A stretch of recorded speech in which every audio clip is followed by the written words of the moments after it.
بہت سے لوگ کہتے ہیں نا مردوں کو 2 شادیاں کرنے کی کیوں اجازت ہے، ایک سے زیادہ شادیاں کرنے کی کیوں اجازت ہے، ان کی تو بڑی موجیں ہیں. لیکن یاد رکھیں کہ جو شخص ایک سے دوسری شادی کرتا ہے نا اس کی سب موجیں ختم ہو جاتی ہیں. دنیا میں اگر بظاہر موج نظر بھی آتی ہے تو آخرت کے اعتبار سے سخت پکڑ کا اندیشہ بھی ہے، کیونکہ اس پل کو پار کرنا انتہائی مشکل کام ہے. بسا اوقات ایک بیوی کے تقاضے پورے کرنا مشکل ہوتا ہے، اس کی ضروریات، اس کے بچوں کو دیکھنا، تو 2 سے تو ذمہ داری دگنی ہو گئی، تو جان آسان کہاں ہوئی اور پھنس گئی. تو اللہ نے عورت کو اگر نہیں اجازت دی تو بڑا سکھ ہے اس میں. سوچیں، ایک شوہر کو خوش کرنا آسان نہیں، کہاں اگر 2 یا 4 شوہر ہوتے تو کس کس کی مانی جاتی.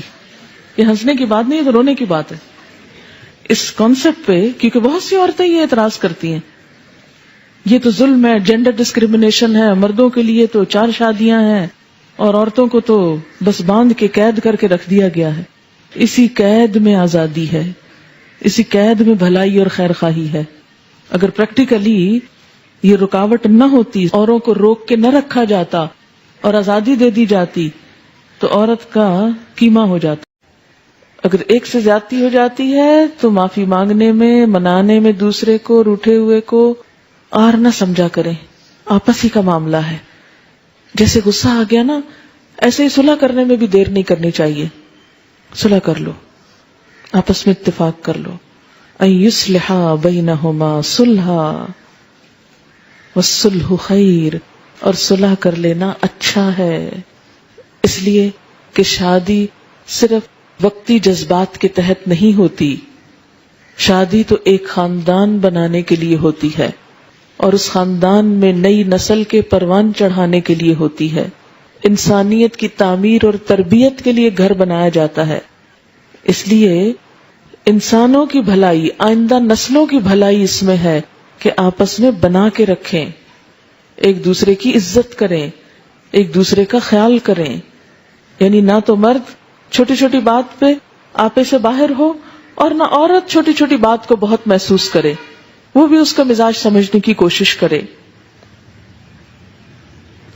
والصلح خیر، اور صلح بہتر ہے. اور صلح کب ہوتی ہے؟ کہیں بھی جھگڑا جب ہوتا ہے تو صلح کے لیے کیا چاہیے ہوتا ہے؟ عاجزی چاہیے ہوتی ہے. یعنی شارٹ ٹرم بات یا ایک وقتی بات کو بہت بڑا ایشو نہیں بنا لینا چاہیے. ہمیشہ ایک وزن کر کے دیکھنا چاہیے کہ ایک طرف یہ ایک چھوٹا سا مسئلہ ہے اور دوسری طرف ایک بہت بڑی زندگی ہے. دونوں کی زندگی تو خیر اللہ کو پتا ہے، لیکن اگر زندہ رہے انسان تو ایک لمبی عمر ہوتی ہے جو اگر دونوں ایک دوسرے سے کاٹ کے گزاریں تو پہاڑ جتنی بن جاتی ہے. اور اگر صلح سے، اتفاق سے، محبت سے گزاریں تو دونوں ایک دوسرے کی ضرورت ہیں. اسی میں فائدہ ہے، الگ ہونے میں فائدہ نہیں ہے. یہ صلح کی بات کیوں کی گئی؟ عورت کی طرف سے صلح کیا ہے کہ وہ کہے کہ اچھا تم مجھے طلاق نہ دو، میں تم سے پورے حقوق ڈیمانڈ نہیں کرتی. اور اسی طرح شوہر کی طرف سے کیا کہ وہ ظاہر میں جو حقوق دیے جا سکتے ہیں ان حقوق کو ادا کرتا رہے. مثلا نان نفقے کے بارے میں فرق نہ کرے، لیکن دل کے جذبات اس پر تو کسی سے بھی پوچھ نہیں، کیونکہ وہ انسان کے بس میں نہیں. تو اب قیامت کے دن ایک شوہر سے جب اس کی 2 بیویوں کے درمیان عدل کی بات ہوگی تو وہ ظاہری معاملات ہی میں ہوگی، جیسا کہ نبی صلی اللہ علیہ وسلم نے بھی فرمایا تھا، اللہم ھذا قسمتی، اے اللہ یہ میری تقسیم ہے. حالانکہ آپ کو اس سے مبرہ قرار دیا گیا تھا کہ اگر آپ نہ بھی عدل کریں تو آپ سے نہیں پوچھا جائے گا، لیکن اس کے باوجود آپ نے عدل کیا اور فرمایا ھذا قسمتی، یہ میری تقسیم ہے جو میں کر سکتا ہوں. فلا تلمنی فیما تملک، اللہ مجھے اس معاملے میں ملامت نہ کرنا، مت پوچھنا جس کا میں مالک نہیں ہوں، یعنی اپنے دل کے جذبات کا. فیما تملک، ان کا تو مالک ہے، ولا املک، اور میں مالک نہیں ہوں. روایات میں آتا ہے کہ آپ صلی اللہ علیہ وسلم عصر کے بعد تمام ازواج مطہرات کے پاس جایا کرتے تھے. بخاری کی روایت ہے. اگرچہ رات گزارنے کی باری الگ الگ تھی، وہ باری تو مقرر ہے، لیکن دل کا تعلق سب سے برابر نہیں. اسی لیے اللہ اس کے بارے میں مواخذہ نہ کرنا، اس کے بارے میں نہ پکڑنا.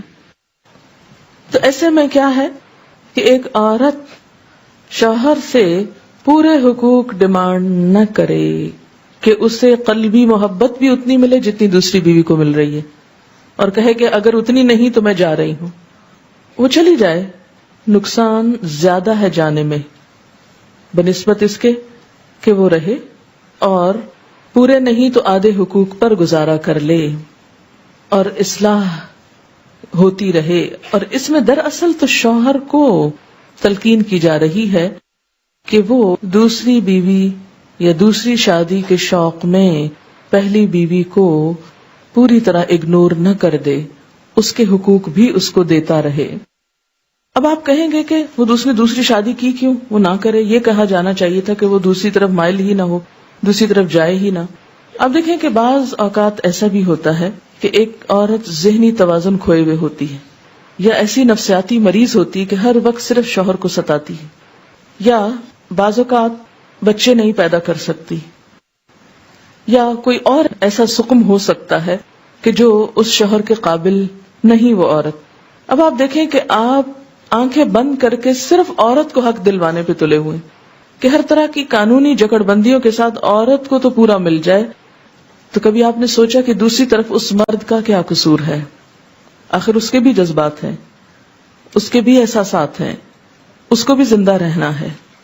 اب اگر ایک بیوی دماغی مریض ہے یا سیڈیٹیوز پر ہے اور وہ شوہر کے اس کو نہیں معلوم وہ کب آیا اور وہ کب گیا اور اس کی کیا ڈیمانڈ ہے یا کیا ضرورت ہے، تو ایسی صورت میں اگر ایک شوہر گھر میں داخل ہوتا ہے اور ایک بیمار عورت کو دیکھتا ہے اور باہر نکلتا ہے تو ایک بوجھل دل کے ساتھ، اور باہر کی دنیا میں رنگ رنگ کی عورتیں اس کو نظر آتی ہیں، وہ اپنا عزت، ایمان، نگاہ کچھ بھی بچا نہیں سکتا. تو اگر انصاف کی نظر سے دیکھا جائے تو ایسے میں ایک مرد کو اجازت ہونی چاہیے کہ وہ دوسرا نکاح کر لے. یہ ایک انصاف کا تقاضا ہے. اب دوسرا کرتے ہی کیا پہلی بیوی کو گھر سے نکال دے؟ تو یہاں مرد کو کہا گیا کہ نہیں، اسے نکالو نہیں، ظاہری اعتبار سے اس کے حقوق پورے کرو، لیکن اگر دل مائل نہیں تو پوچھا نہیں جائے گا، کیونکہ دل پر تو اختیار نہیں. ایک شخص جب اہل ہی نہیں تو دل کو کس طرح زبردستی مائل کر سکتے ہیں آپ؟ وَأُحْضِرَتِ الْأَنفُسُ الشُّحَّ، اور حاضر کی گئی ہے نفسوں میں بخیلی. شح کہتے ہیں جب بخل کے ساتھ حرص، طمع اور خود غرضی بھی شامل ہو جائے اور دل تنگ ہو جائے. شح بخل سے ذرا مختلف ہے. بخل کے ساتھ ساتھ حرص یعنی لالچ، طمع اور خود غرضی بھی شامل ہو، زیادہ اسٹرانگ چیز ہے. دلوں کے اندر تنگی ہوتی ہے، دلوں کے اندر بخل ہوتا ہے، اپنے زیادہ حقوق لینے کی طمع ہوتی ہے، حرص ہوتی ہے، انسان خود غرض ہوتا ہے. مرد اور عورت اپنی اپنی جگہ اپنے فائدے کی سوچ رہے ہیں، اور یہی چیز آڑے آ رہی ہے دوسرے کا حق پہچاننے اور دینے میں. نفسوں میں حاضر کی گئی ہے شح. شح کہتے ہیں بخل کو، دل کی تنگی کو، جو دوسرے کا حق نہ دینے دے، دوسرے کی طرف جھکنے نہ دے، دوسرے کی طرف مائل نہ ہونے دے، دوسرے کو منانے نہ دے. یعنی دل چاہ رہا ہے منا لیا جائے، لیکن انسان ایک انا کا شکار ہو کے لو میں کوئی ایسی گئی گزری ہوں، میں ہی روز مناؤں، یہ تو معمول ہے روٹنا، تو ٹھیک ہے روٹ کے مزہ چکھیں. چلے ایک دو دن تو کسی کو مزہ چکھائیں، لیکن بہت لمبی ڈال لینا اور کئی مہینوں اور کئی سالوں پہ اور ایک ہی گھر میں رہتے ہوئے بول چال بند، ایک دوسرے کی شکل دیکھنا گوارا نہیں، ایک دوسرے کے ساتھ زیادتی، وہ اس کو موقع ملا وہ اس کے اوپر کیچڑ اچھال رہا، وہ اس پہ اچھال رہی. حالانکہ اللہ تعالیٰ نے دونوں کو ایک دوسرے کے لیے کیا قرار دیا؟ ہن لباس لکم وانتم لباس لہن، وہ تمہارا لباس ہے، تم ان کا لباس ہو. یعنی شوہر بیوی کے لیے کیا ہے؟ اس کا لباس ہے.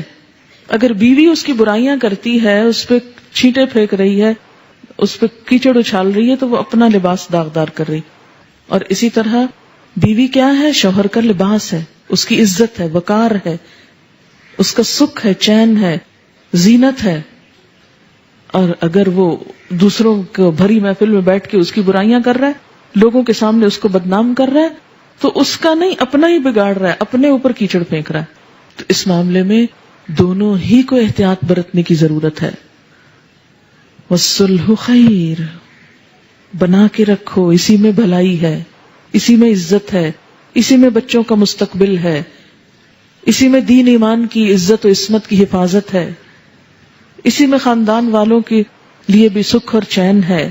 لیکن انسان کا نفس اس بات پر کم آمادہ ہوتا ہے اور صلح یا منانے کی چھوٹی سی قیمت نہیں دیتا، لیکن اختلاف کی، ناراضگی کی بڑی سزا بھگتنے کو تیار ہو جاتا ہے. یہ دل کی تنگی کی وجہ سے ہوتا نا. کچھ عرصہ پہلے میرے پاس ایک کیس آیا، خاتون اچھی خاصی ایجڈ تھی، کہنے لگی 30 سال ہو گئے ہماری شادی کو اور میرے شوہر نے مجھ کو طلاق دے دی ہے اور میرے بچے جوان ہیں. مجھے دیکھ کے یقین نہ آئے کہ یہ اتنی سوبر سمجھدار خاتون، اس کے ساتھ یہ معاملہ کیسے ہو گیا. کہتی کہ بات کچھ بھی نہیں تھی، روزہ کھلنے کا وقت تھا اور بارش ہو چکی تھی، تو شاید افطار کا سامان یا کچھ اور لینا تھا، تو بچے اپنے بھی اور شاید بھائی کے بھی وہ گاڑی میں چلے گئے اور گیلی جوتیاں لے کے کیچڑ والی دوبارہ گاڑی میں بیٹھ گئے. تو اس بات پہ تھوڑی سی گرما گرمی ہوئی، اختلاف ہوا کہ ایسا کیوں کیا. پھر کسی وقت لے جاتے یا ان کو نہ لے جاتے یا معلوم نہیں، مجھے قصہ پورا یاد نہیں. اور چونکہ بھوک لگی ہوئی تھی، افطار سے چند منٹ پہلے کی بات تھی، دعائیں مانگنے کا وقت تھا، تو یہ بات اتنی بڑی کہ بیٹھے بیٹھے اسی میز پر شوہر نے طلاق طلاق طلاق کہہ کے فارغ کر دی. کیونکہ انسان جب عمر بڑھتی جاتی ہے نا تو ٹیمپر لوز کرتا جاتا ہے اور اس کی برداشت کم ہوتی جاتی ہے، اور خاص طور پر روزہ رکھ کے افطار کے وقت تو بالکل ہی برداشت ختم ہونے کے قریب ہوتی اور ختم ہو جاتی. تو بسا اوقات چھوٹی چھوٹی باتیں جمع کر کے، اچھا بعض اوقات صرف غلط فہمیاں، بعض اوقات نکلتے نکلتے دفتر جا رہے، نکلتے نکلتے کوئی سخت بات کہہ کے چلے گئے، اچھا پیچھے سارا دن عورت روتی رہی، آج مجھے یہ کہہ دیا. یا گھر آئے، چھوٹی موٹی انبن ہوئی، وہ گئے باہر، رات بھر گھر واپس نہیں آئے، اب وہ ساری رات رو رہی ہے، کوڑ رہی. جلد بازی جذباتیت ہی ہے نا. چھوٹی چھوٹی باتیں مائنڈ کر جانا اور اس کو بڑھا لینا اور اس کو غصہ کرنا، برتن توڑنا، دروازے پٹخانا، بچوں کو مارنا، یہ سب چیزیں کہاں سے جنم لیتی ہیں؟ یہ اس دل کی تنگی سے، اس جذباتیت سے. ایسے موقعوں پر کیا حکم دیا گیا؟ وَإِن تُحْسِنُوا وَتَتَّقُوا فَإِنَّ اللَّهَ كَانَ بِمَا تَعْمَلُونَ خَبِيرًا. اگر تم احسان سے پیش آؤ، خدا ترسی سے کام لو، اگر تم احسان سے پیش آؤ، خدا ترسی سے کام لو، تو یقین رکھو کہ اللہ تمہارے اس طرز عمل سے بے خبر نہ ہوگا.